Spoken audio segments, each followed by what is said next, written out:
নমস্কাৰ আপুনি চাই আছে খেতিৰ দিহা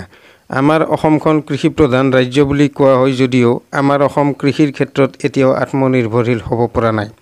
আমাৰ অসমখনক কৃষিৰ দিশত এটা নতুন মাত্ৰা দিবলৈ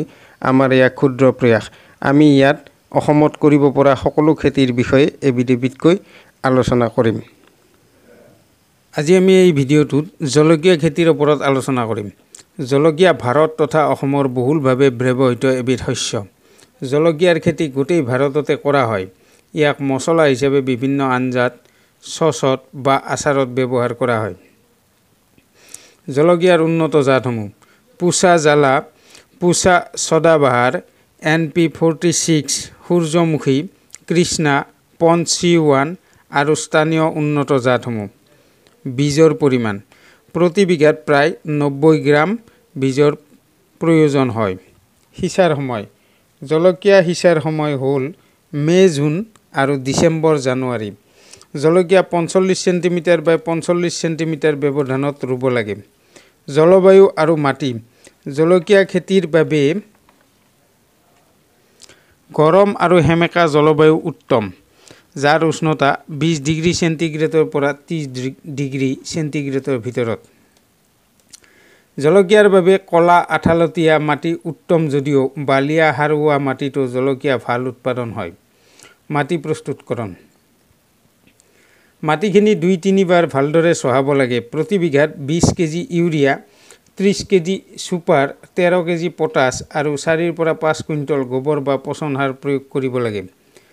2 পৰা 3 কেজি এলড্ৰিন বা 3 পৰা 4 কেজি হেফটাফ প্ৰতি বিঘাত প্ৰয়োগ কৰিলে পৰুৱা আৰু মাটিৰ অন্য পোকৰ পৰা খেতিডৰা ৰক্ষা কৰিব পাৰি এইখিনি প্ৰয়োগ কৰাৰ 15-20 দিন পাছত পুলিবোৰ ৰুব লাগে বীজৰ শোধন প্ৰতি কেজি বীজ 10 গ্ৰাম ট্ৰাইকোডাৰ্মা বা 5 গ্ৰাম কেফটাফ বা 0.2% বেভিষ্টিন মিহলি পানীত 2 পৰা 3 ঘণ্টা তিয়াই থৈ শুকুৱাই লৈ সিঁচিব লাগে জলকীয়া গুটি গজিবলৈ প্ৰায় 5 পৰা 7 দিন সময় লাগে 40-45 দিনীয়া পুলিবোৰ মূল পথাৰত ৰুৱা হয় জলসিঞ্চন অধিক পানীত জলকীয়া জীয়াই নাথাকে সেইবাবে প্ৰয়োজনতহে জলকীয়াত পানী দিব লাগে 4 পৰা 5 দিনৰ মূৰত অলপ পানী দিব লাগে ফুল ধৰাৰ সময়ত নিয়মিত পানী দিব লাগে অধিক ফলৰ বাবে জিবাৰেলিক এচিড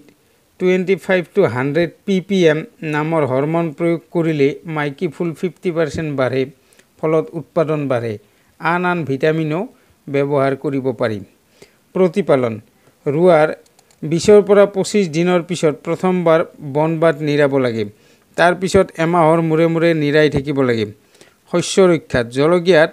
থ্ৰিপছ মাইটছ এফিড ৰুট গ্ৰাফছ আৰু পট বোৰছ পোকবোৰে আক্ৰমণ কৰে ৰুট গ্ৰাফছৰ পৰা খেতিডৰা বচাবলৈ শুকান গোবৰ প্ৰয়োগ কৰাৰ লগতে প্ৰতি বিঘাত 20 পৰা 30 কেজি নিম পাতৰ গুৰি দিব লাগে থ্ৰিপছ এফিড আৰু মাইটছৰ পৰা বচাবলৈ নিম গুটিৰ ৰস ব্যৱহাৰ কৰিব পাৰি 10 কেজি নিম গুটি 15 লিটাৰ পানীৰ লগত উতলাই